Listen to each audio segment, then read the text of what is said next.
Boa noite, participantes. Sejam muito bem-vindos nessa noite de outono que está mais para verão, né?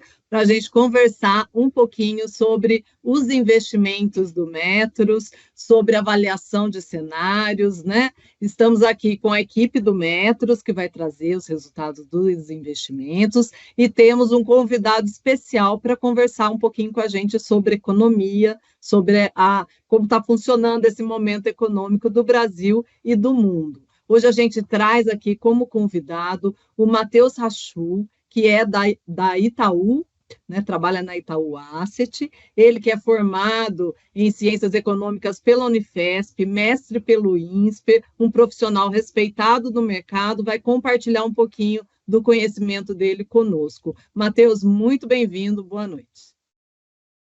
Obrigado, boa noite. É sempre bom poder contribuir aqui, né, com vocês. Me sinto sempre feliz de vir aqui e falar um pouco sobre o cenário internacional, sobre o cenário Brasil, para tentar trazer algum tipo de clareza, né? É difícil, mas tentar trazer algum tipo de entendimento aí sobre o cenário econômico para todos que nos assistem. Obrigado. Bom, a gente já vai começar, né, a apresentação, então, falando sobre cenário macroeconômico, né, não tem como a gente não falar bastante sobre o cenário internacional, né, sobretudo nesse momento atual, né, que é um momento em que a gente vive um ambiente que é um ambiente com altos níveis de juros nos países desenvolvidos, né, então você tem Estados Unidos com juros hoje em 5,25, 5,5, né, isso tem trazido alguns efeitos para o mundo como um todo, e a percepção de quando a gente vai começar a ter algum corte de juros nos países do exterior, nos países desenvolvidos, é uma percepção que tem alterado também, né, a parte interna do Brasil e qual o andar da política monetária aqui no Brasil. Tá? Então, se puder passar um slide, na verdade dois, né, mais um, por favor. Isso daqui é bem a cara, né, do que é juros nos Estados Unidos hoje, né? Então, assim, quando a gente olha para a parte de política monetária, né, para essa curva mais escura, essa curva é a Selic dos Estados Unidos, né? É a Fed Funds. E a Fed Funds, a gente pode observar que lá em 2020, 2021, ela chegou em 0%, quase 0%, né? Porque existe uma banda, né? Então estava em 0, 0,25. E aí, nesse momento, né, que era o momento da pandemia, existiu muito estímulo à economia. Depois, né, como vocês podem observar, 2021, 22, né, existiu uma alta muito rápida de juros. Então, o Banco Central norte-americano, vendo uma inflação mais persistente, né, vendo aquelas pressões pós-pandemia, subiu juros até o nível de 5,25, 5,5 e está parado lá até então, né? E está parado lá porque quando se observa a atividade nos Estados Unidos, é uma atividade que nós já superamos, né, aquele momento ali do pré-pandemia, mas uma atividade que continua bastante resiliente, né? Isso pode ser feito de transferências realizadas no passado, de maior renda na mão da população, de novas características, né, pós-pandemia, mas essa atividade resiliente e uma atividade que vem surpreendendo a cada dia, né, tem também trazido algumas pressões para a inflação, né? Uma inflação que melhora desde os últimos anos, né? Mas que ainda está acima do que seria o target de inflação dos bancos centrais, né? E por conta disso, a gente tem, né, uma manutenção cada vez por mais tempo de um juros elevado nos Estados Unidos. Tá? Então, o que é essa curva laranja? Né? Essa curva laranja é para 10 anos, né, para o que a gente chama de duration, né, mas é para um horizonte de 10 anos, né, quanto que tem precificado no mercado de juro real nos Estados Unidos. Né? E o que é o juro real? Né? O juro acima da inflação. Né? E esse juro real nos Estados Unidos está acima de 2%, o que é algo muito forte, né? O que traz força aí, por exemplo, para a moeda americana, né? Então força para o dólar. E tudo isso traz desafios, né? Para o início do corte de juros em alguns países e desafio para a aceleração de corte de juros em outras regiões, né? Então, diferente dos Estados Unidos, né? Os países emergentes começaram a cortar juros e agora se discute em que ponto param de cortar juros, né? Aqui no Brasil a gente também teve início de corte de juros, a nossa taxa de juros já está bem mais baixa, né, do que esteve no passado, mas possivelmente a gente vê, por exemplo, para o Brasil, uma parada de corte de juros a partir da próxima reunião, dado que você tem tanto essas pressões externas, como também internamente algum descontrole das expectativas de inflação, né, e uma inflação de serviços, principalmente, que é mais resiliente. Mas é interessante ver e pensar aí para o investimento de vocês, né, essa curva aí da política monetária, vocês podem ver que ela é bem retinha, né? Assim, sobe juros ou corta juros, é a decisão da política monetária, né?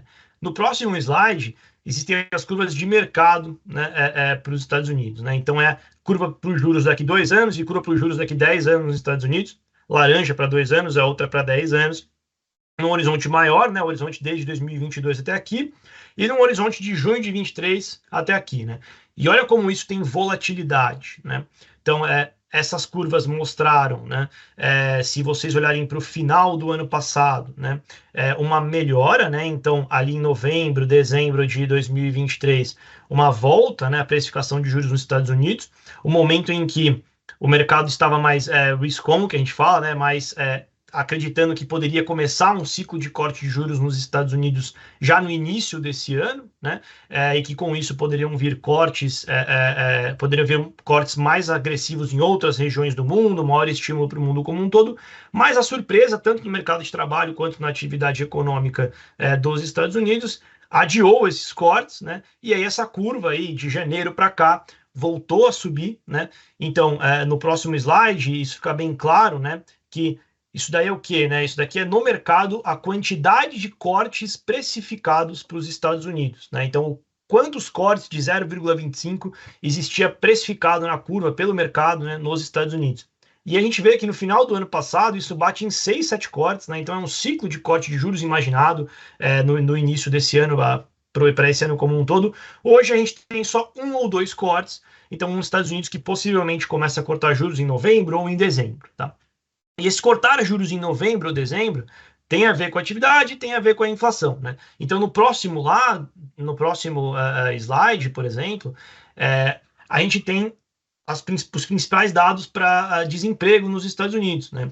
Então, quando você olha o nível de desemprego, né, aí à direita, esse desemprego em 3,9%, ainda é um desemprego baixo, né? E quando você olha, por exemplo, para o número de empregos formados, né, os empregos formados mês a mês estão altos, né? O que é bom para emprego como um todo, né, mas gera alguma pressão de inflação, e esse gerar alguma pressão de inflação traz aí cautela por parte dos bancos centrais, tá? Então, assim, passando 3 slides, né? A gente vê que, por exemplo, né, a inflação nos Estados Unidos surpreendeu para cima em janeiro, surpreendeu em fevereiro e surpreendeu em março, né? Então, enquanto o esperado era ali, que é o azulzinho, né, uma inflação de 0,3% para janeiro, 0,3% para fevereiro e para março, veio acima em cada um dos meses, né? E esse vir acima em cada um dos meses mostra que, ao lado ali, né, a tendência, né, de queda de inflação ainda continua, mas numa velocidade devagar, né? Então, a primeira pernada de inflação para baixo, né, que a gente fala, foi uma pernada de inflação, né, de melhora por conta de melhora de condições relacionadas à Covid, foi uma pernada de inflação por conta de melhoras em alguns outros componentes mais voláteis, né?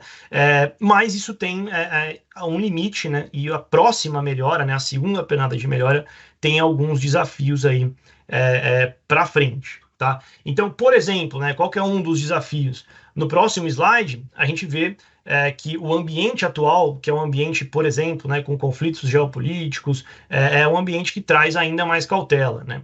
Então, por exemplo, né, vocês devem estar acompanhando, né, sobre preço de petróleo, sobre conflito em diversas regiões, e o preço do petróleo até melhorou nas últimas semanas aí, mas se nós olharmos o caminho, né, desde o início do ano, de aumento de preço do petróleo e, por exemplo, né, o aumento de preço do petróleo na bomba dos Estados Unidos, né, então o consumidor percebendo esse aumento de preço, né, já aumentou mais de 18% lá, né, nas bombas dos Estados Unidos, né, isso traz ali também um medo por uma inflação mais inercial que a gente fala, né? Então, assim, a população percebendo um pouco mais de inflação, também fazendo com que a inflação futura continue sendo um pouco maior, tá? Então, assim, o que a gente espera daqui para frente do cenário internacional, tá? A gente espera que os Estados Unidos devem manter esse juros elevado por mais tempo, tá? Então, até mais ou menos dezembro. Tá? Esse manter até dezembro traz desafios para outros países cortarem, mas hoje, né, a gente acha que não é tão provável que tenha uma nova alta nos Estados Unidos. Tá?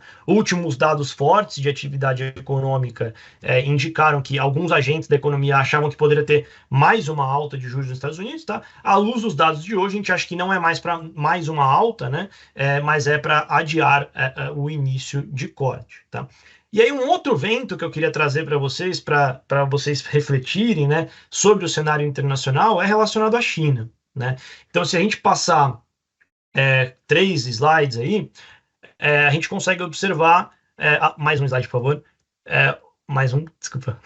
A gente consegue observar inflação na China, né? Então, assim, qual que é o ponto que a China tá? A China está num ponto que é um ponto de desafios para a sua economia como um todo, um ponto em que ela define a sua meta de crescimento em 5% anual. A gente até acha que ela consegue, né, 5% de crescimento nesse ano, mas com desafios, né, para um crescimento posterior em uma economia chinesa que tem uma população mais idosa, né, tem um envelhecimento, né, da população, uma China que era aquele chão de fábrica do mundo, né, e ainda é chão de fábrica do mundo, mas assim, uma China que acaba produzindo um pouco menos, né, como relação a anos anteriores. Então, aquela China que crescia 10, que crescia mais de 10%, não é mais uma realidade, né? Então, o que a gente acaba observando essa China, ela crescendo um pouco menos, pode ter algum vento de menos crescimento para o Brasil também. Porém, né, quando a gente olha para a inflação na China, né, é uma inflação que está muito baixa. E a China ela é exportadora de inflação ou de deflação. Então, por exemplo, né, quando a gente olha para o PPI, aí, né, que é o índice de inflação ao produtor, ele é um índice que, se a gente olhar no período de pandemia, né, chegou ali em 14%, 13% em variação anual. Hoje roda no negativo, né? Então, se tem algo que é um vento aí que pode ajudar, né, emergente e mundo como um todo, seria de uma deflação, né, a exportação de deflação para o mundo. Então, assim, isso mais, né, toda a rediscussão sobre as cadeias de produção e sobre a produção da China, sair da China e ir para outros lugares, como, por exemplo, alguns lugares que se beneficiam, como o México, ou até a gente aqui no Brasil também se beneficiaria, né? Ou, por exemplo, discussões atuais sobre matriz energética, né, sobre energia renovável, seriam outros pontos que fazem com que o Brasil também se beneficie, né? Então, assim, existe um ambiente hoje geral, né, que é um ambiente com mais juros lá fora, né, trazendo desafios aqui para o Brasil, mas a gente também acredita que no Brasil existem alguns ventos positivos aí, pensando mais no longo prazo do que no curto prazo propriamente dito, tá? Então, assim, e Brasil, né? A gente falou bastante sobre internacional, então acho que assim, o resumo de internacional existe sim uma pressão por juros elevados por mais tempo, que faz sim com que tenha pressão aqui por juros mais elevados, tá? Então, assim, é difícil a gente ver Estados Unidos com 5% de juros e a gente conseguindo aqui muito abaixo de 10, né? Existe uma diferença entre condições naturais dos países, né? Que fazem com que os países emergentes ou países como o Brasil, que tem mais risco intrínseco, precisem de mais juros, né? Aquele conceito do juro neutro, né? Um juro neutro que é mais elevado aqui do que é nos Estados Unidos. Se a gente tiver um juro nos Estados Unidos que é muito alto em relação ao juro brasileiro, né? Existe fuga de capital e com isso a gente tem o dólar, né, se valorizando e o real se depreciando, por exemplo. Então, assim, isso são movimentos que estão muito presentes e que são importantes aí para pensar Brasil esse ano e nos próximos anos, tá? Então, assim, e o Brasil, né? Se puder passar um slide, acho que mais 2 slides chega no gráfico. Então, eu gosto bastante desse gráfico porque ele é um gráfico que tem meio que tudo em um lugar só, né?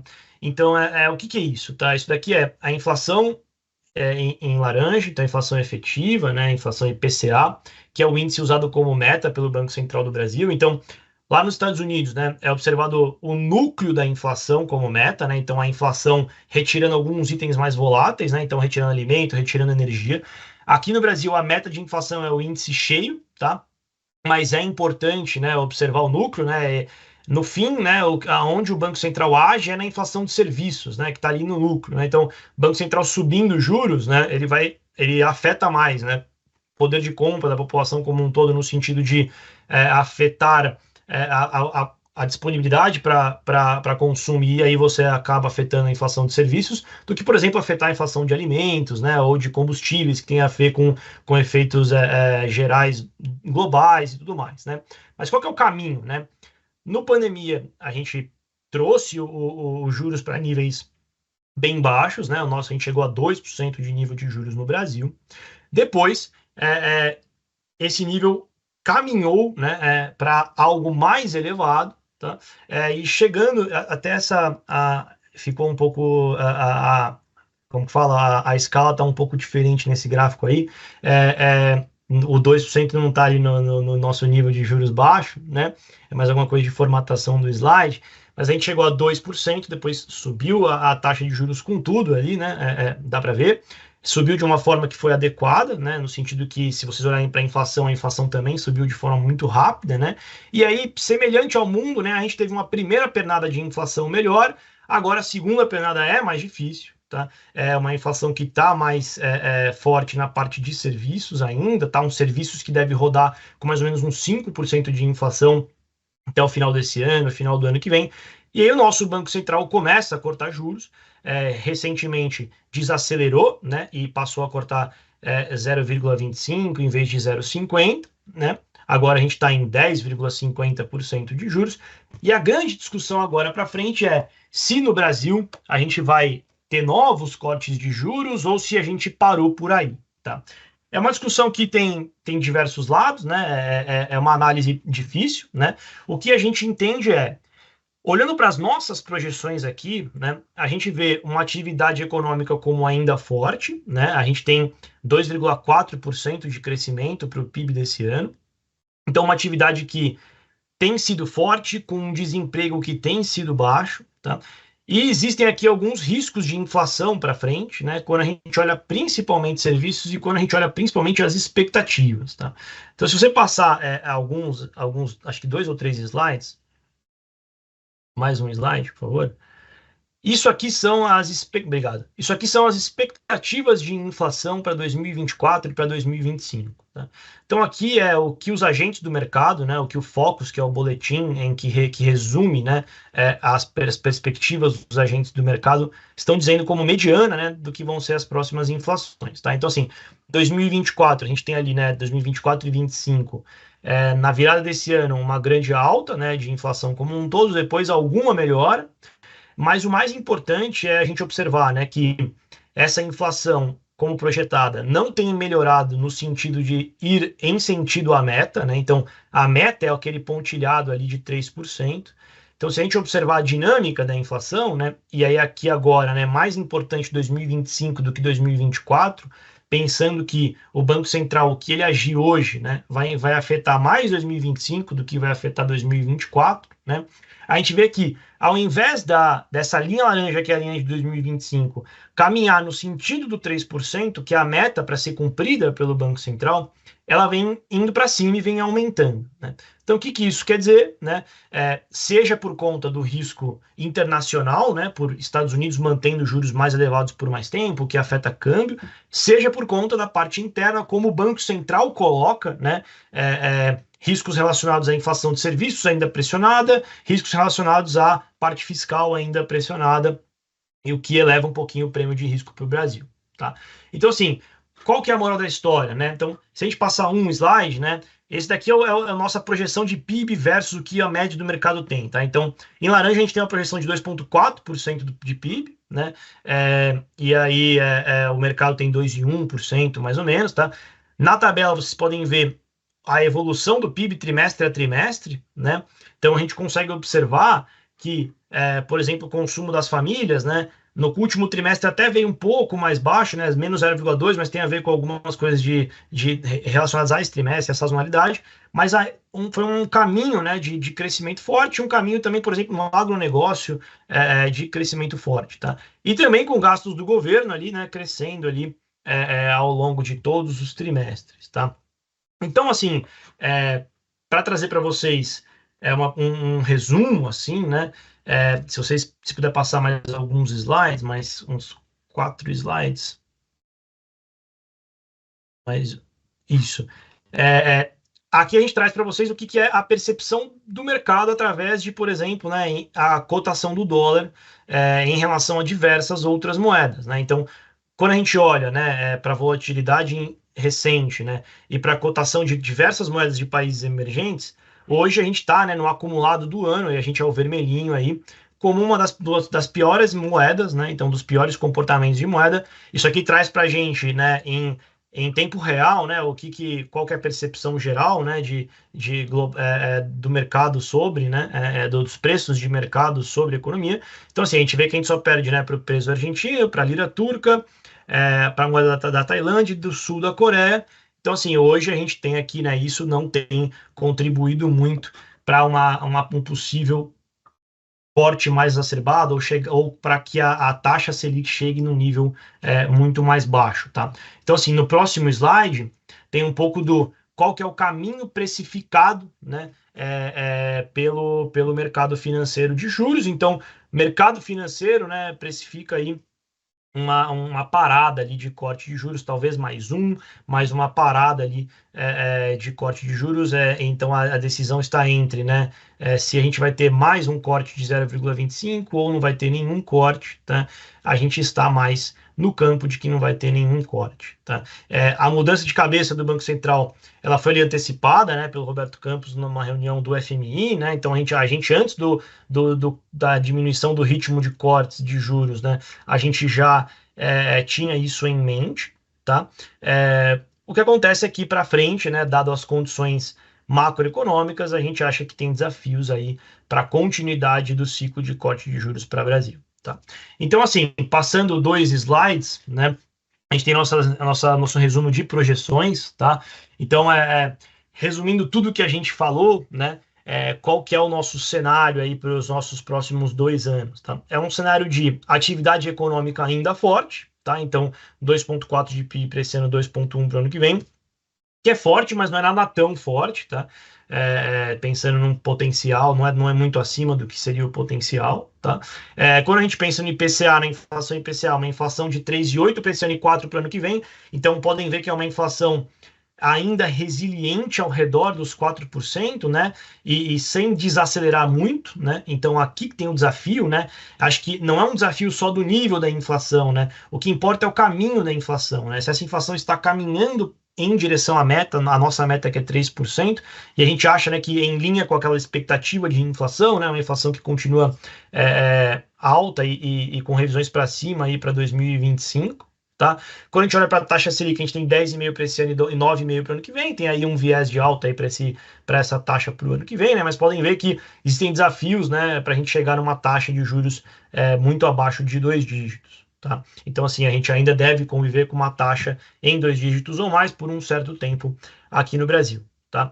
Aí, quando a gente olha para nível de câmbio, né, um nível de 5,1 mais ou menos, né, que é mais ou menos o nível de tela hoje, então sem grandes perspectivas de melhoras. E para o resultado primário, né, a gente tem déficits. Então, déficit de 0,6 ali para o primário de 2024, déficit de 0,9 para o primário de 2025. Então, assim, a dívida pública ainda numa trajetória de ascensão, né, com mais gastos como um todo. Então, assim, alguns pontos de atenção, né, alguns pontos de alerta. Mas, como eu falei para vocês, né, a gente nos próximos anos, né, então a visibilidade de projeção macroeconômica, né, é uma visibilidade de um ano, ou um pouco mais de um ano, tá? Mas, assim, nesses próximos anos teremos alguns desafios, né, dado esse nível de juros elevado por um tempo que é certo, né, assim, é adequado ter ele um nível elevado por um certo tempo a mais, até olhando para os Estados Unidos, tá? Mas, assim, para longo prazo, existem algumas tendências positivas para o Brasil, como a gente comentou aqui, né, e falou sobre transição energética ou sobre o posicionamento em uma economia que é uma economia globalizada, mas talvez com menos foco em China como um todo, tá? Então, acho que aqui tem ventos positivos e tem desafios aí para o Brasil como um todo, tá? Acho que deixei um tempinho aí para as perguntas. Oi, Matheus, tudo bem, cara? Rodolfo Salles, gerente de investimentos do Metrics. Na verdade, eu queria fazer algumas perguntas com base no que você apresentou, né? Fazendo um pouco, a gente viu aí, vindo no finalzinho do ano passado e entrada para 2024, a gente viu um ralizinho de mercado, principalmente aqui no Brasil, né? Com o mercado projetando, como você mencionou ali, 7 quedas de juros nos Estados Unidos, melhoras dos dados de inflação e tudo mais, e o mercado deu uma empolgada aqui, tanto em novembro como dezembro, e a gente viu os nossos ativos aqui de risco performando bastante, né? Como o brasileiro nunca tem paz, chega janeiro, fevereiro e março, a gente viu uma grande volatilidade nos ativos de risco, óbvio que dado a tudo que você mencionou, de os 7 cortes que a gente tinha de projeção de juros lá nos Estados Unidos virou 3 ou 2, então manutenção de juros por mais tempo. A gente viu também as bolsas lá, o S&P 500 atingindo máximas históricas no mês de janeiro, fevereiro, e não para, principalmente por conta das empresas de tecnologia. Sim. E aí se falou muito de NVIDIA e tudo mais, então, assim, óbvio que tudo isso traz grande volatilidade para os nossos mercados. China, estou fazendo meio que um resumo ali para eu entrar na pergunta, né? Claro. China, sinalizando ali o menor crescimento econômico, isso bate direto nos preços das commodities que vão afetar a gente aqui também. Então, a gente está sempre como o para-raio ali com todas essas oscilações de mercado. E para ajudar, a gente ainda tem os nossos problemas internos, né? Quando a gente fala ali das preocupações com política fiscal e tudo mais. Então, eu tenho 2 perguntas que eu queria entender se isso traz algum reflexo para a gente no longo prazo, principalmente em juros, tá? Quando a gente fala de inflação e juros, né? Se falou ali do mercado americano e do mercado chinês, para mim eu queria entender um pouquinho como que a Europa circula e qual o impacto que a Europa pode trazer no atual momento europeu. Bom, Europa, assim, saíram essa semana aqui, esses dias, né, saíram alguns números sobre a Europa, né, uma Europa que tem se recuperado, né, tentado se recuperar, mas crescido um pouco menos também, né. Quando a gente olha para a Europa, uma Europa que, quando você olha a parte de indústria e serviços, né, serviços tem crescido um pouco mais que a parte industrial, e aí, por exemplo, né, quando você olha para a Alemanha, né, a Alemanha tem tido muito impacto de crescimento relacionado, né, a, por exemplo, o mercado automobilístico. Você tem a China entrando, né, nesse mercado que é o mercado de veículos elétricos, né, e agora os veículos elétricos já sendo, né, os maiores produtores. A China já é o maior produtor do mundo, né, de veículos, e aí, assim, é engraçado porque a China daqui a pouco vai ter também um desafio, que é um desafio sobre estoques e tudo mais, né, então, assim, o que a gente vê de Europa, né? Na Europa a gente vê que a condição de inflação, o balanço, né, de inflação e atividade econômica por lá já deve permitir um corte de juros em junho, tá? Então, assim, talvez já tenha um início de corte de juros de forma anterior aos Estados Unidos, uma Europa que vai olhar para os Estados Unidos, lógico, né, para fazer política monetária, mas pode estar um pouco menos ligada, tá? Então, assim, a parte de crescimento e a parte de inflação um pouco mais controlada. A Europa sofreu muito com inflação ligada a gás, né, e a energia como um todo. Se vocês lembrarem, relacionados aos conflitos, né, recentes, né, gás explodindo, e daí a Europa sofrendo muito com inflação de gás, e aí uma grande parte da inflação da Europa, que era a energia, né, hoje já não é mais uma contribuição para cima para a inflação, tá? Então, assim, Europa, de ventos para o resto do mundo hoje, ela é um pouco mais limitada, né? Então, assim, tem um evento nessa parte de indústria, né?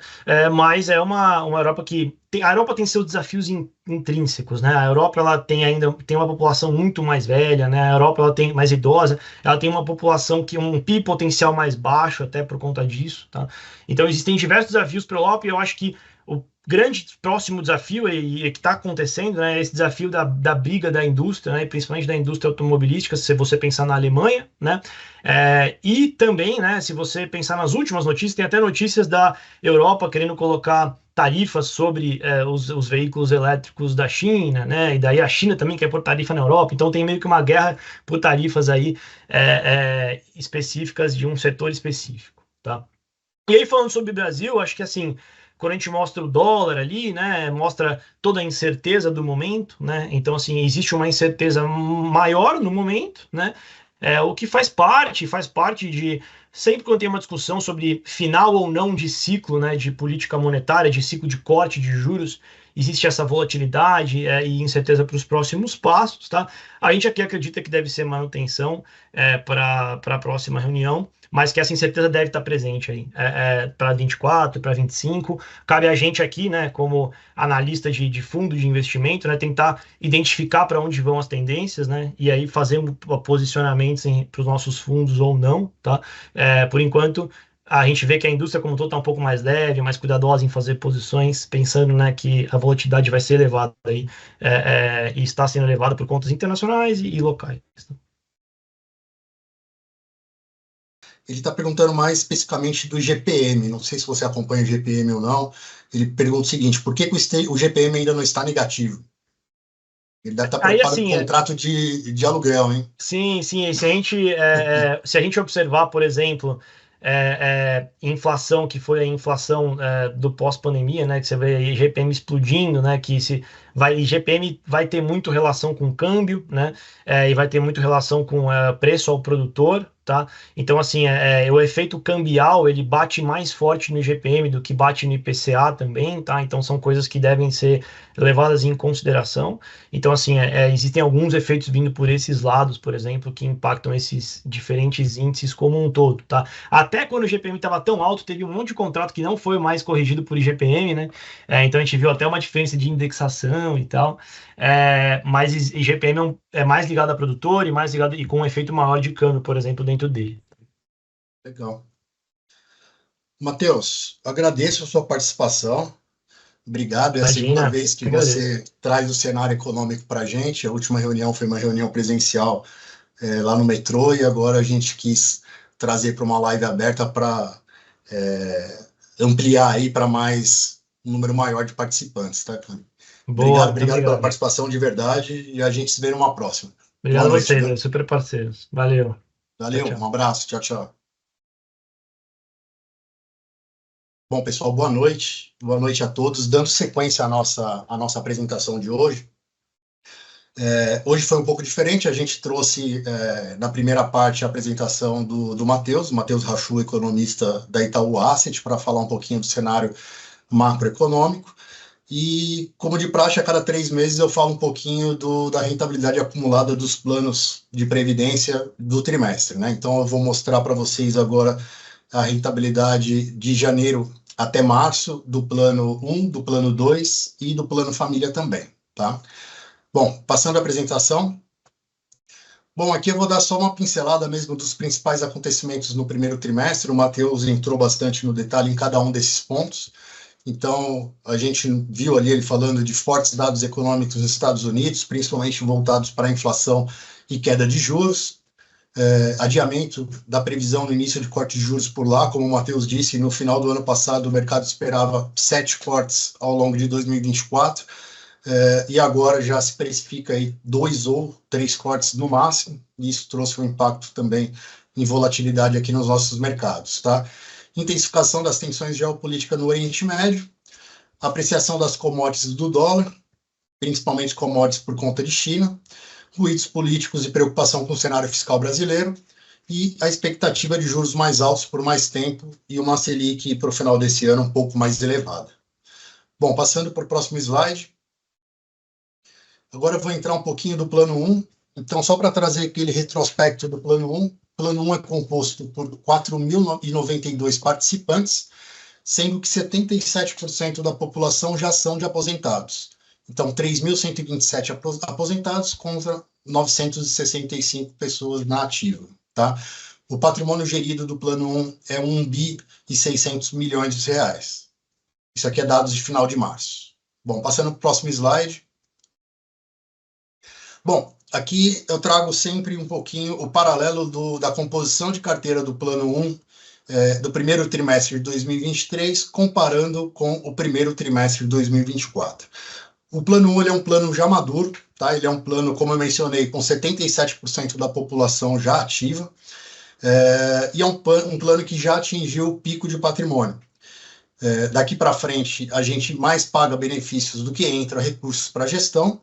A gente paga, em média, aí, 130 milhões de reais de benefícios aos nossos participantes. Bom, com isso, então, a gente consegue notar uma diferença bem gritante de composição de carteira do primeiro trimestre para 2023 e do primeiro trimestre de 2024, onde a gente nota uma participação maior nos ativos de renda fixa. Primeiro, por conta de ser um plano mais maduro, aqui a gente já não pode mais tomar tantos riscos no mercado de renda variável, no mercado de investimentos estruturados ou investimentos no exterior também, seja de dólar, atrelado ao dólar ou renda variável. Então, a gente nota uma diferença de mais de 10% do portfólio em renda fixa.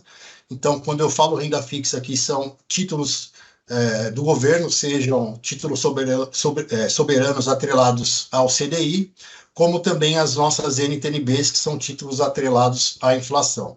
Então, no ano passado, tínhamos 83% da carteira em renda fixa, para esse trimestre já partiu para 93%. Notem que no primeiro trimestre do ano passado tínhamos 2,25% de renda variável, não temos mais essa posição, ela foi zerada ao longo do ano passado. Os investimentos estruturados, tivemos uma redução importante também de 6,57% para 1,77%.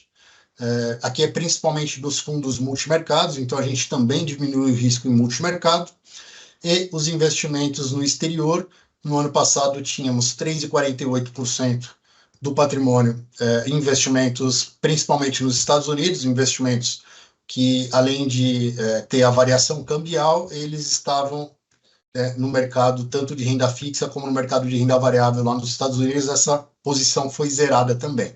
A participação em investimentos imobiliários nesse plano se manteve praticamente estável, de 3,83, que era o ano passado, para 3,93, e a carteira de empréstimos também de 0,84 para 0,67. Então, aqui a gente consegue ver nitidamente que houve um movimento no último ano de redução de risco, reduzindo posição em investimentos em renda variável local, em renda variável no exterior e ativos multimercados para a renda fixa. Primeiro, aproveitando a oportunidade de mercado com juros altos e com títulos públicos pagando um prêmio bem interessante de juro real em relação aos nossos investimentos, tá? Bom, passando adiante, aqui eu vou entrar na rentabilidade mesmo do plano, tá? Então, note ali no gráfico à esquerda, eu trago janeiro, fevereiro e março, é um paralelo da rentabilidade do plano contra a meta atuarial e a inflação do período. Então, a gente nota que nos 2 primeiros meses, a meta atuarial superou a rentabilidade do plano no período. Então, em janeiro, o plano teve um retorno de 0,77, enquanto que a meta atuarial, que representa INPC mais 4,70, foi de 0,96, e a inflação de 0,42. Já no mês de fevereiro, o retorno do plano foi de 0,75, contra uma meta atuarial de 1,20. Aqui, além de a gente ter as oscilações de volatilidade no mercado nos ativos de investimento, a gente teve uma inflação mais puxada no mês de fevereiro, e isso traz um reflexo direto na nossa meta atuarial. Então, a meta aqui superou, a meta teve 1,20 de 1,20%, enquanto que o plano rendeu apenas 0,75, e a inflação a gente vê nitidamente ali 0,83, tá? Já no mês de março, a rentabilidade do plano superou tanto a meta atuarial como a inflação.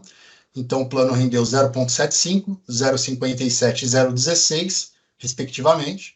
E nas últimas 3 barras, a gente traz o acumulado de rentabilidade no ano, tá? No trimestre. Então, o plano trouxe um retorno de 2,30 no ano, contra a meta atuarial de 2,75 e acima da inflação do período de 1,42. De onde vieram esses retornos, né? É o que mostra esse gráfico à direita, o gráfico de atribuição de performance.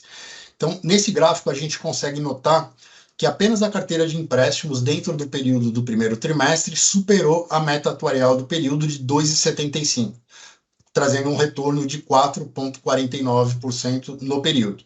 Mas se a gente voltar ao slide anterior, a gente vai ver que o percentual da nossa carteira de empréstimos ele é pequeno, ele não chega ali a 2% dentro do plano, tá? Voltando por outro slide, passando adiante, a gente tem a renda fixa contribuindo com 2,38%, que é a maior parte da nossa carteira. Os investimentos estruturados, que são os fundos multimercados, com 1,10%, e a carteira imobiliária com 0,43%, tá? Então, a ideia aqui foi falar um pouquinho de como está a fotografia hoje dentro de participantes, se é um plano maduro ou não, falar um pouquinho da composição de carteira, que ela é bem importante dado o atual cenário de mercado, e trazer a transparência de rentabilidade acumulada no primeiro trimestre. Bom, passando adiante, eu vou seguir o mesmo racional para o plano 2 e para o plano família. Tá? O plano 2 já é um plano totalmente diferente do plano 1, ele é um plano de contribuição variável, ele é um plano crescente, é um plano que a gente considera ainda jovem. Nos próximos 5 anos, ele deve crescer por volta aí de R$1 bi de patrimônio, só de contribuições, tá? Desprezando aí a rentabilidade dos próximos 5 anos. Então, e um plano superavitário. A gente nota aqui que a maior parte dos participantes do plano são ativos, temos ali 7.104 participantes, sendo que apenas 951 pessoas são aposentadas. E o patrimônio, no primeiro trimestre, beirou os R$2 bilhões, com 1,994. Tá? Passando adiante, mesmo racional. A gente traz aqui no gráfico de pizza a composição de carteira do primeiro TRI de 2024 com o primeiro TRI, de 2023 com o primeiro TRI de 2024.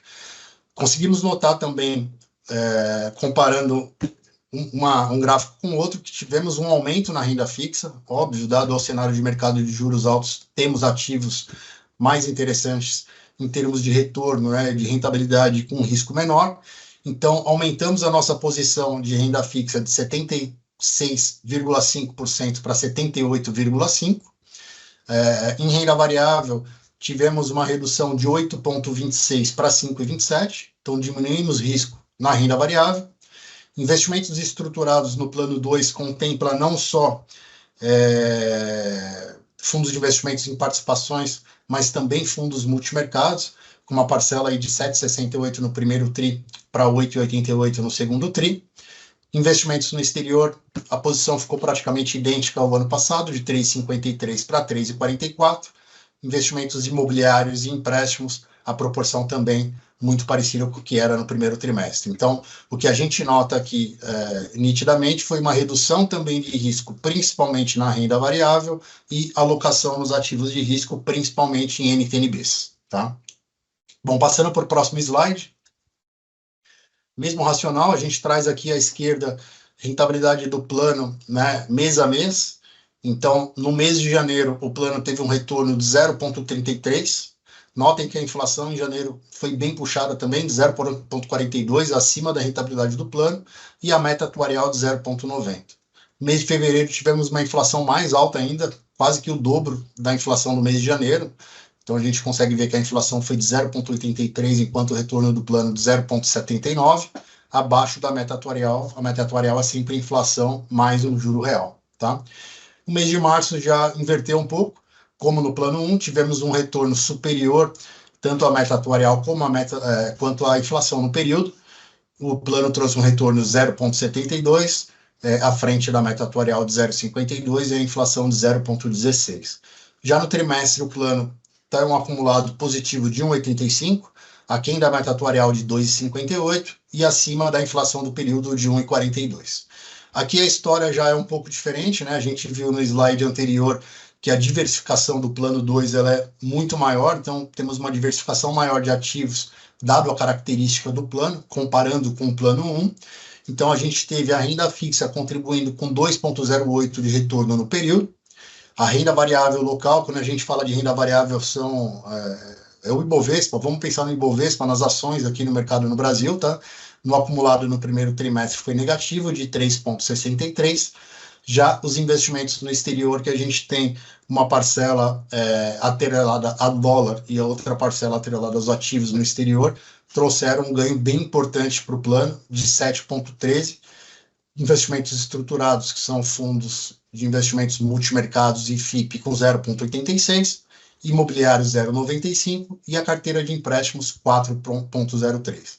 Então, a gente vê a renda fixa muito próximo da meta atuarial no primeiro trimestre, contribuindo, que é a parcela maior do plano, e os investimentos no exterior e os empréstimos trazendo uma contribuição positiva para o plano ao longo do período.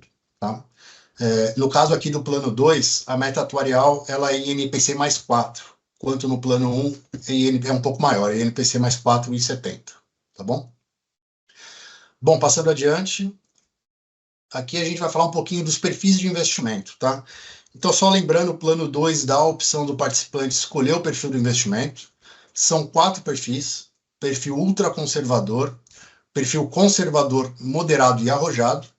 O que diferencia um perfil do outro é a exposição na renda variável. Então, o perfil ultraconservador não possui exposição em renda variável. O perfil conservador pode ter até 15% na renda variável, o moderado até 25% e o arrojado até 35%.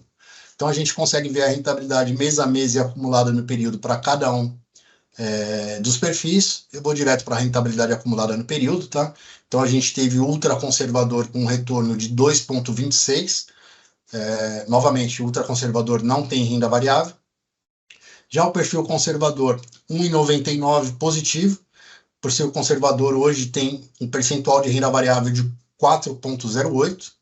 Moderado, a rentabilidade acumulada foi de 1,83. Temos ali 6,79% na renda variável. E o arrojado, 1,66% de rentabilidade acumulada no período, com um percentual de 9,51% na renda variável. Então, a gente conseguiu ver no slide anterior que a renda variável foi detrator de rentabilidade. Então, aqui a gente vê exatamente a curva inversa, né? Quanto maior a exposição na renda variável nesses perfis, tirou um pouquinho da rentabilidade ali em cada um desses perfis. Então, o perfil conservador teve uma melhor performance e assim por diante, até o arrojado com uma performance um pouquinho menor ali de 1,66, tá? Bom, passando para o próximo slide, aqui é o plano Metros Família. O Metros Família hoje já temos 428 participantes. O patrimônio no final de março estava bem próximo aos 5 milhões de reais, com 4.940.000 reais. O plano Metros Família foi instituído no finalzinho de 2018, tá? O Maurino, que é o nosso gerente de previdência aqui do Metros, depois da minha apresentação vai falar um pouquinho também do Metros Família. Eu vou focar mais na parte aqui de rentabilidade mesmo, acumulada no mesmo período que é o primeiro trimestre, tá bom? Bom, passando adiante, aquele gráfico de composição de carteira, né? Então, a gente vê o plano Metros Família, à medida que o patrimônio foi crescendo, a gente teve condições de ir diversificando mais a carteira. Então, a gente tinha ali, no final do ano passado, no primeiro trimestre do ano passado, comparando com esse trimestre, uma composição de 29% em juros, então são ativos atrelados aos juros diretamente, foi reduzida de 29% para 23%, tá? Títulos de crédito bancário, quando eu falo créditos bancários aqui, são letras financeiras de bancos de primeira linha, tínhamos 23% da carteira, e finalizamos o primeiro trimestre de 24 com 19,14%. Títulos públicos, aqui no plano Metros Família, são, além de carteira composta de fundos soberanos que compram LFTs, temos também NTNBs, que são os títulos do governo federal atrelados à inflação, e a gente aumentou um pouquinho a exposição de 21,4% para 25,2%. Tá? Fundo soberano de 13% para 28%, e multimercado de 12% para 6%. Então, a gente consegue ver nitidamente que tivemos um aumento na carteira de fundo soberano, que compra LFTs. Por quê? Porque uma taxa de juros alta, a Selic alta, isso propicia uma rentabilidade maior para o plano, com uma volatilidade menor, então reduzimos o risco em investimentos multimercados, e esse recurso foi basicamente alocado nos fundos soberanos e nos títulos públicos atrelados à inflação, que ali é a exposição em 2024 de 25,2%, tá? Passando adiante, rentabilidade, também mesmo racional aqui, só que o plano família a gente compara com o CDI, então o objetivo de retorno do plano é o CDI do período. Tivemos o mês de janeiro uma rentabilidade abaixo do CDI, o CDI foi 0,97, enquanto o plano performou 0,86. Já no mês de janeiro, o CDI foi 0,80, a performance do plano 0,62. Em março, o CDI acumulado foi de 0,83 e a performance do plano 0,79. No primeiro trimestre, o CDI acumulado foi de 2,62 e o retorno do plano de 2,29, abaixo do CDI do período. Tá? Então, a gente vê no gráfico à direita, na atribuição de performance, quais foram os detratores de rentabilidade aí ao longo do período? Foi principalmente os fundos multimercados e os títulos públicos, né? Que a gente vê ali a parcela de crédito bancário, que são as letras financeiras que eu mencionei, dos bancos de primeira linha, trazendo uma performance acima do CDI, a parcela de juros e de fundos soberanos ficando ligeiramente abaixo do CDI, bem próximo do CDI, mas os maiores detratores foram os títulos públicos atrelados à inflação, principalmente pela abertura de curva de juros, dado a expectativa que o mercado tinha de uma queda maior da Selic ao longo de 2024, e como o Matheus colocou todos os pontos lá nos Estados Unidos e os pontos internos que mudou um pouco essa curva de juros, e a gente tem impacto diretamente aí nos nossos títulos públicos, que são os ativos de renda fixa, e os multimercados também, que podem atuar em diversos mercados, pode ser de renda variável, de câmbio, juros pré e pós, inflação. Então, esses investimentos, numa volatilidade maior de mercado, acabam sofrendo um pouco mais, tá? Como eu já mencionei, o objetivo do Plano Metros Família é sempre trazer um retorno acima do CDI do período, tá? Com isso, eu termino a minha apresentação. Falei um pouquinho aí da rentabilidade acumulada de cada um dos planos previdenciários. Eu vou de volta para o chat aqui para ver se tem alguma pergunta, e eu convido o Maurino aqui para entrar junto comigo aqui, que daqui a pouco eu passo a palavra para você, Maurino. Boa noite, já de antemão agradecer a sua apresentação. Eu acho que foi bem elucidativa, trazer os números bem desafiadores, né? E aí, para o mercado volátil, cada vez mais desafiador. E aí, mas vamos lá, vamos dar uma olhadinha no chat. Aí eu toco. Tá bom. Tem uma pergunta aqui, o Marcelo Figueiredo, ele fez uma pergunta para o Matheus que foi relacionada ao IGPM, mas antes disso ele fez uma outra pergunta e eu acabei não passando para o Matheus porque ela impactar mais aqui a minha apresentação, tá, Marcelo? Marcelo pergunta o seguinte: quando abaixar a taxa Selic, abaixa o rendimento de previdência privada? Então vamos lá. O plano 1 e o plano 2, ele não está atrelado diretamente à Selic, tá? São planos que têm como objetivo trazer um ganho real, então um ganho acima da inflação. No caso do plano 1, a rentabilidade é inflação mais 4,70 ao ano, né? E no plano 2, mais 4, inflação mais 4 no ano. Então aqui a gente vai estar diretamente ligado principalmente aos títulos de inflação, que é a maior composição da carteira, tá? Pelo contrário, a gente não vê a hora que a taxa de juros comece realmente a cair, que há uma abertura, um fechamento na curva de juros, que a gente fala, que é quando o mercado começa a olhar para frente e ver um juros menor, dado que a gente tem títulos marcados a mercado que estão com uma taxa de juros real acima da meta atuarial, então isso vai trazer um ganho para a gente muito interessante e acima, além da nossa meta, também acima da taxa Selic, tá? Já no plano Metros Família, como vocês viram, o benchmark, né, o objetivo dele é o CDI, então se você tem um CDI maior, você vai ter ativos que estão atrelados ao CDI, trazendo um retorno maior. Então, se o CDI caindo, a taxa de juros caindo, a rentabilidade tende a cair. Mas o que a gente tem que olhar não é o CDI, e sim a inflação, porque o que interessa é o juro real, né? Se eu tiver um CDI de 14 com uma inflação de 12, eu estou falando de um juros real de 2%. Então, não é isso que vai estar pagando a nossa conta no dia a dia, não só previdenciária, mas a nossa conta no dia a dia. Então, a gente tem que sempre olhar não só para a Selic, mas também para a inflação no período, tá? Deixa eu ver se tem alguma outra pergunta.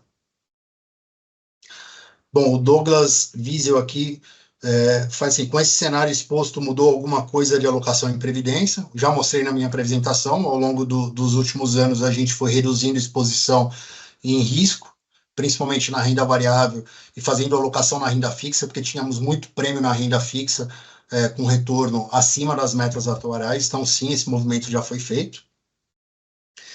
A alocação, o mesmo Douglas aqui, ele pergunta: a alocação imobiliária seria diferentemente dos ativos físicos ou algo como fundos imobiliários? Tá? Hoje, na nossa carteira, não temos fundos de investimentos imobiliários. No passado, tínhamos fundos principalmente não listados em bolsa. Quando a taxa Selic estava 2% ao ano e que essa modalidade de investimentos ela estava bem aquecida, a gente conseguiu vender boa parte da nossa carteira de fundo imobiliário, e a taxa Selic ela saiu de 2% para 14%.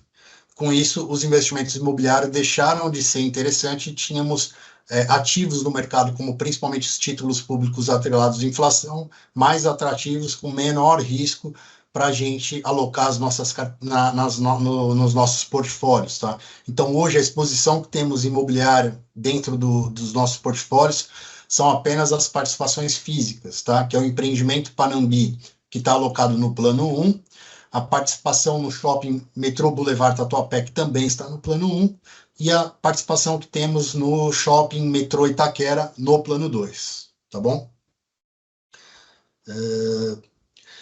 A parte de renda fixa teve um bom rendimento, ela não sofre marcação a mercado, então vamos lá.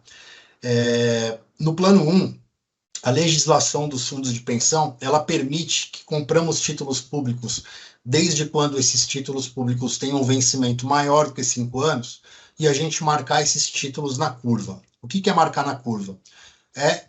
Eu estou dando uma sinalização que eu vou levar esse título até vencimento. Então, se eu compro uma NTNB com vencimento em 2050, com uma taxa de inflação mais 6%, eu não vou sofrer oscilação de mercado diária de acordo com as expectativas de mercado. Então, eu estou marcado na curva, que a gente fala. Eu vou levar esse título até vencimento e o retorno vai ser inflação mais 6%. Então, a maior parcela dos títulos públicos no plano 1 estão marcados na curva e a gente tem um pedaço pequeno. E ela trouxe, sim, um impacto para a nossa carteira no primeiro trimestre, mas trouxe um impacto negativo, porque o mercado está esperando estava esperando, né, um fechamento da curva, um juros menor ao longo do tempo, e a gente viu nas últimas reuniões do Copom, apesar da queda de juros, o Banco Central já sinalizando que não teríamos esse fechamento de curva, então trouxe um impacto sim mais negativo. Tá? Já no plano 2 temos alguns títulos marcados também à curva.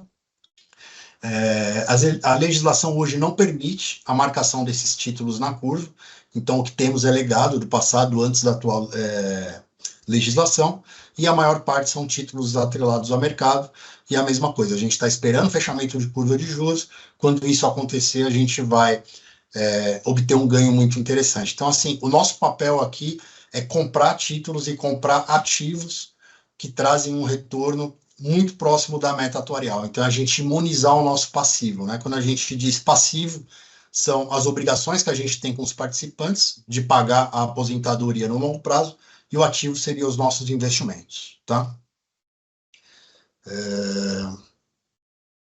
Marcelo Figueiredo fala, quando a taxa Selic decai, o rendimento diário da Previdência Privada também decai, ou tem outros, que eu já falei disso, é sobre o CDI. O Almir Gonçalves pergunta, temos condições de chegar à meta atuarial? Acho que ele deve estar falando em relação ao acumulado do ano, né? Se a gente pegar o acumulado dos últimos 20 anos, tanto no plano 1 como no plano 2, a rentabilidade ela é superior à meta atuarial no período. Tá? De 2020 para cá, depois do período pós-pandêmico, que a gente viveu uma inflação muito alta e uma volatilidade muito grande para os mercados, a gente começou a ver os planos previdenciários como um todo, não só os nossos aqui no Metros, mas da indústria como um todo, sofrendo para trazer rentabilidade superior à meta atuarial. Principalmente por conta da inflação no período que foi muito alta, então a gente tem a parcela de inflação que bate na nossa meta atuarial e a volatilidade de risco do mercado dos ativos. Tá? Voltando agora para 2024, a gente tem um gap pequeno ainda em relação à meta atuarial, e se a perspectiva de mercado, principalmente no mercado lá fora, venha a se concretizar, né, e tenha 2 ou 3 cortes de juros americanos, e a gente tenha uma Selic terminal aqui no ano, no Brasil, de 10%, vai haver sim uma expectativa de fechamento de juros, principalmente no longo prazo, que aí é quando a gente fala 2, 3, 4 anos, porque temos títulos aqui até 2055, então essa expectativa de longo prazo de um juro menor traz ganho para a nossa carteira, então, além da parcela de juros trazer um ganho, teríamos também uma perspectiva melhor para os nossos ativos de risco que são na renda variável. Então, a gente trabalha assim com a hipótese desse ano ter uma performance superior à meta atuarial, dado esse cenário que a gente está projetando ao longo do final do ano, tá? Aqui também a pergunta do Sebastião é muito parecida com a do Almir, eu acho que já respondeu. Eu acho que é isso.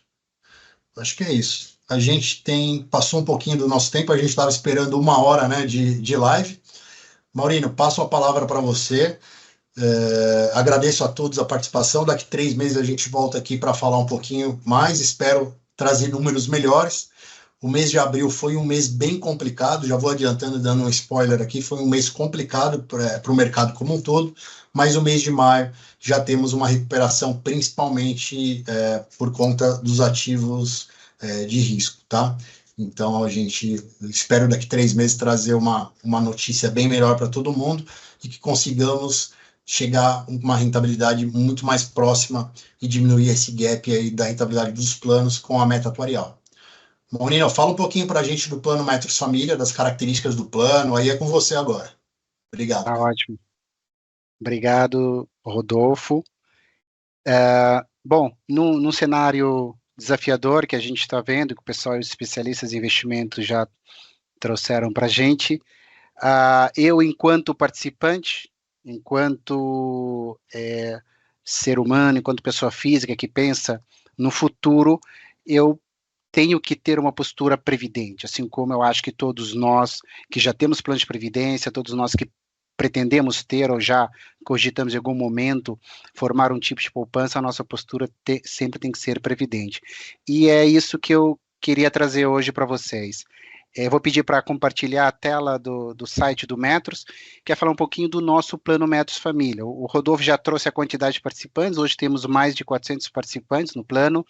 Já, aquele dado era de março, mas eu já tenho o dado de abril, já passamos dos 5 milhões de patrimônio nesse plano. Ele é um plano de contribuição definida. É um plano que você define o valor da contribuição, hoje mínimo de R$ 67,00, e você forma uma poupança. Toda a poupança depende do tempo, depende da rentabilidade e depende do valor da contribuição, o valor que você coloca mensalmente. Rentabilidade, a gente já viu que o cenário está bem desafiador. O Rodolfo já trouxe as perspectivas, já trouxe o que aconteceu no primeiro trimestre e foi falado muito das perspectivas aí para 24 e 25. Então, a rentabilidade, nós, enquanto pessoas físicas, nós não temos uma ação muito direta, mas temos uma ação muito forte onde podemos atuar na definição do valor da contribuição. Nós temos uma outra ação também importante na definição do tempo. E quando eu projeto, quando eu planejo a formação de alguma poupança, eu, enquanto participante, eu tenho esses 2 fatores a meu favor, que eu tenho uma ação mais direta. Eu consigo e eu tenho que definir o valor da contribuição que eu vou fazer, olhando o objetivo que eu preciso alcançar no futuro. E a partir daí, é o tempo necessário, o tempo mínimo, ou o tempo que eu tenho para chegar a esse objetivo, que é formar essa poupança. O plano de Metros Família permite que a gente faça esse planejamento, né? Ele é um plano muito parecido com os PGBLs, que a gente vê aí nos bancos, então eu consigo definir o valor de contribuição anualmente, ou quando eu bem entender, eu posso redefinir esse valor da contribuição, eu posso definir a data que lá na frente eu vou formar esse saldo e começar a usar, eu posso escolher como usar esse saldo, eu posso sacar à vista, receber parceladamente por um prazo determinado, ou por um percentual do saldo, desse saldo acumulado até no momento lá no futuro. Enfim, eu tenho muita versatilidade. Mas quem pode aderir ao plano Metros Família? Nós já temos 428 participantes. Quem são esses participantes do plano Metros Família?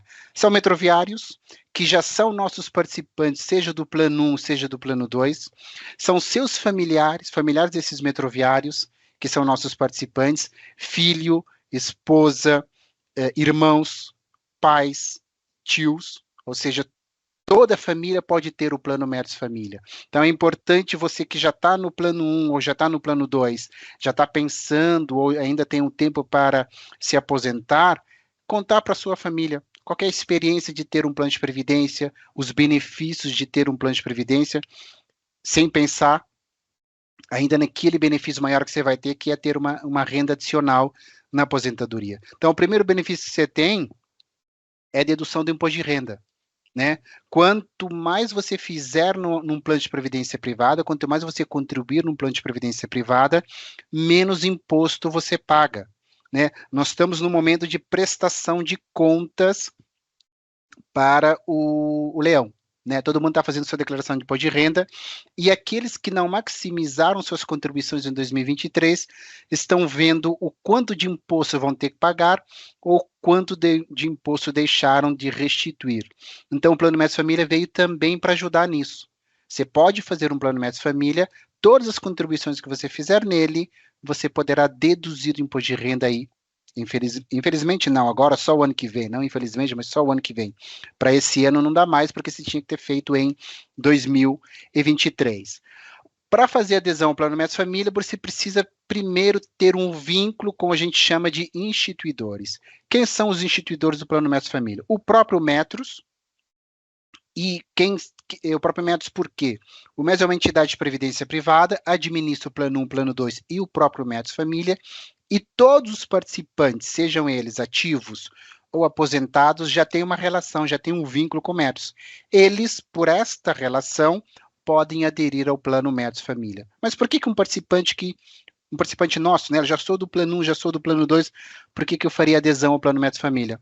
Primeiro, uma segunda poupança previdenciária. Segundo, diversificar os meus investimentos, uma vez que eu posso investir lá fora, posso investir no Plano 2, por exemplo, mas eu tenho uma outra alternativa, fazer uma terceira, uma quarta poupança previdenciária.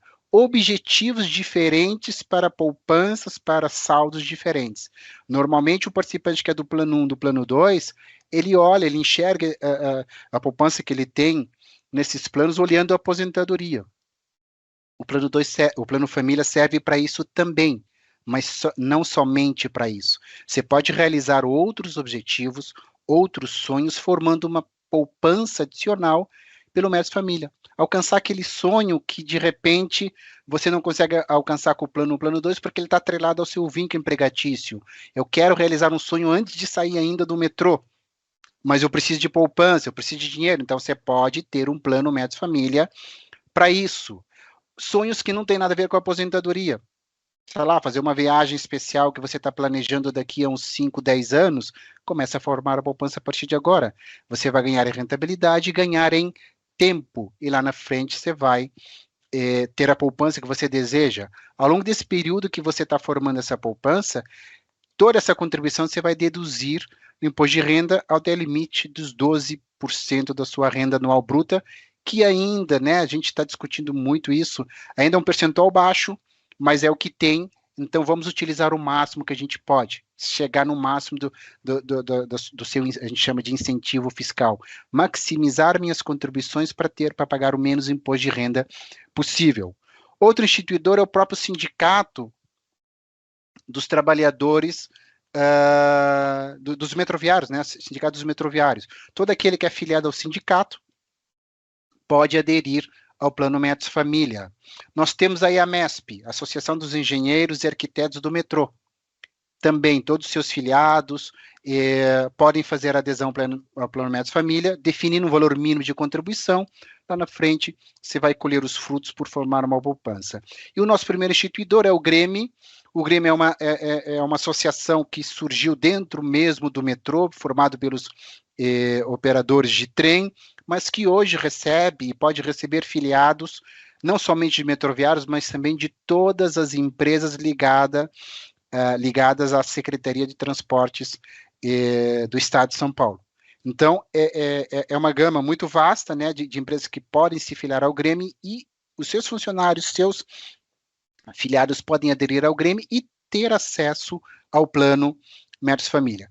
Tendo relação com um desses 4 nossos instituidores, você pode aderir ao Plano Médios Família. As contribuições, como eu já falei, você vai deduzir do imposto de renda.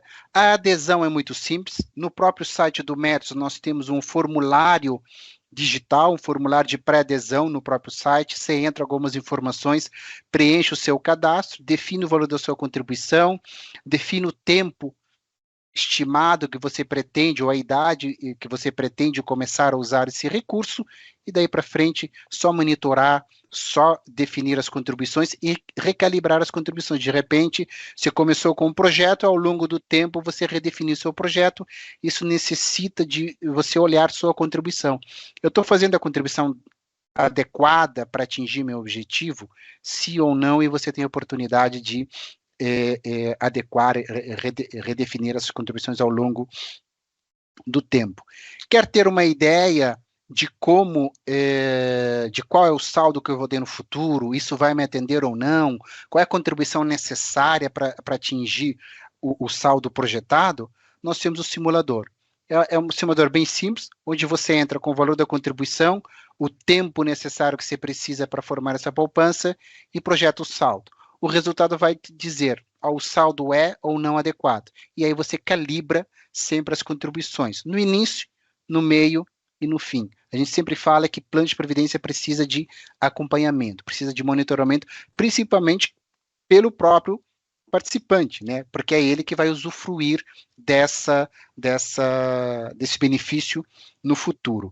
Participantes do plano 1, que não tem como escolher contribuição no próprio plano 1. Lá não tem opção de eu quero aumentar minha contribuição no plano 1. Isso não existe. Você pode escolher fazer uma contribuição no família, e aí aquela contribuição você redefine. Lembrando que ninguém no plano 1 faz uma contribuição que chega a 12% da renda anual bruta. Então, você tem um gap em termos de incentivo fiscal que você pode preencher, fazendo uma contribuição ao Plano Médici Família. Todo ano a gente incentiva as pessoas a fazerem mensal, porque às vezes o esforço mensal é menor do que você juntar dinheiro e fazer um aporte no final do ano, e quando entra no seu orçamento, você faz essa adequação, é algo mais natural possível. Pode ser descontado em folha do próprio metrô, né? A gente tem um convênio para isso, a gente desconta do próprio seu salário e vem para a sua poupança, sua segunda, terceira poupança no Plano Médici Família. Todo ano você deduz o imposto de renda e lá na frente você terá uma outra poupança, uma segunda, terceira poupança previdenciária.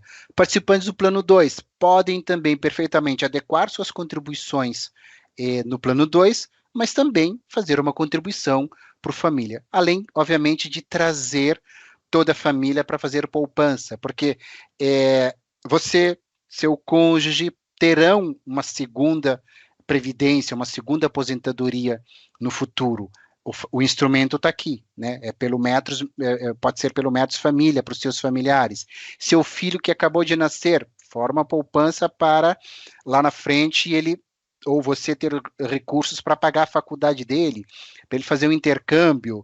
Seu irmão quer entrar num negócio daqui a algum tempo, mas ele não tem dinheiro. O Plano Médici Família lhe dá essa condição de formar poupança. Enfim, é um instrumento muito bacana de formar poupança, de pagar menos imposto de renda, sem contar que você tem as opções de tributação, que agora em janeiro mudou a legislação, você não precisa escolher o regime de tributação no momento de adesão ao plano, você só vai escolher lá na frente o regime de tributação quando você for começar a receber ou a resgatar o recurso, e lá que você vai poder fazer simulações e falar, não, é melhor o progressivo, é melhor o regressivo e pagar menos imposto possível. Então, toda essa flexibilidade, todas essas facilidades existem, então a gente convida vocês, primeiramente, a entrar no nosso site, conhecer um pouco do Médici Família e tendo interesse, a nossa central de relacionamento está com as portas abertas para vocês conhecerem um pouco mais e auxiliarem vocês a fazerem adesão, como o próprio, para vocês mesmo, como também para os familiares de vocês. Era essa ideia que eu queria passar para vocês, simplesmente uma pílula para instigar vocês a pesquisarem mais, e estamos totalmente abertos a bater um papo, fazer simulações, esclarecer mais dúvidas para vocês. Como eu falei, a nossa central de relacionamento está totalmente à disposição dos nossos participantes. Eu notei aqui que tem uma pergunta do Douglas, né? Lembrando que o limite de dedução de 12% da renda anual bruta, então não seria todo aplicado? Não entendi. Lembrando que o limite de dedução, 12% da renda bruta tributável, então não seria aplicado.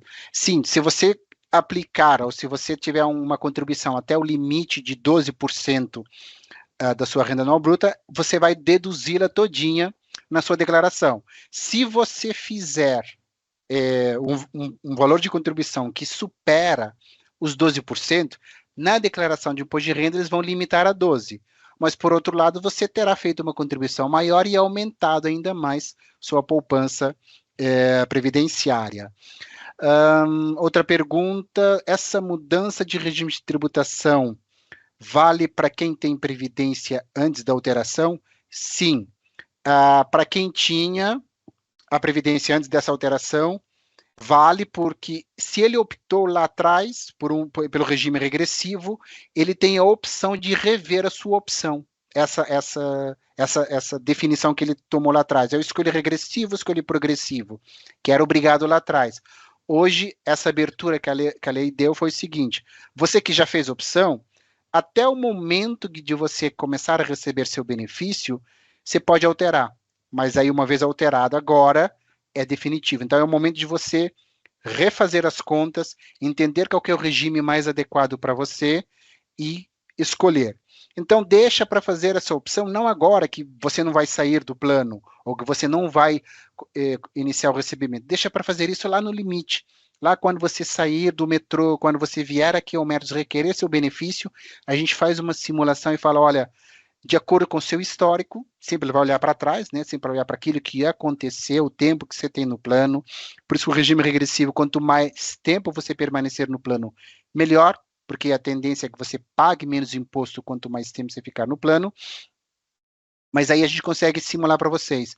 É interessante o regime de tributação progressivo, regressivo, aí leva em consideração não somente o tempo, mas também como que você vai receber esse saldo daqui para frente. Eu vou receber num tempo curto, vou receber num tempo longo, também isso influi.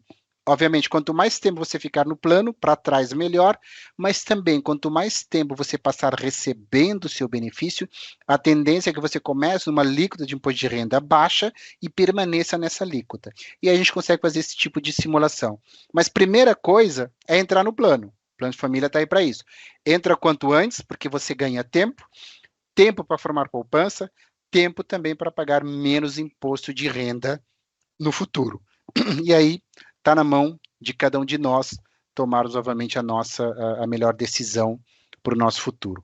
Para não esticar mais do que a gente já esticou, eu quero mais uma vez agradecer a participação de todos desde o início, para ver a questão dos cenários econômicos, a questão das nossas rentabilidades dos planos no primeiro trimestre de 2024, e também ter destinado esse tempinho para escutar um pouquinho sobre o Plano Médios Família e convidar vocês a pesquisarem mais.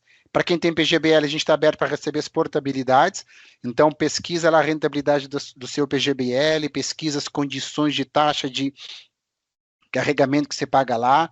A nossa taxa de carregamento aqui é 0, nós não cobramos taxa de carregamento. Compara, e aí se você precisar de ajuda, eu, o Rodolfo, a nossa central de relacionamento, estamos à disposição. Obrigado. E Rodolfo, você quer fazer mais um agradecimento? Quer encerrar? Só agradecer a todos, obrigado pela atenção. Boa noite a todos, até o próximo trimestre. Até. Tchau, tchau.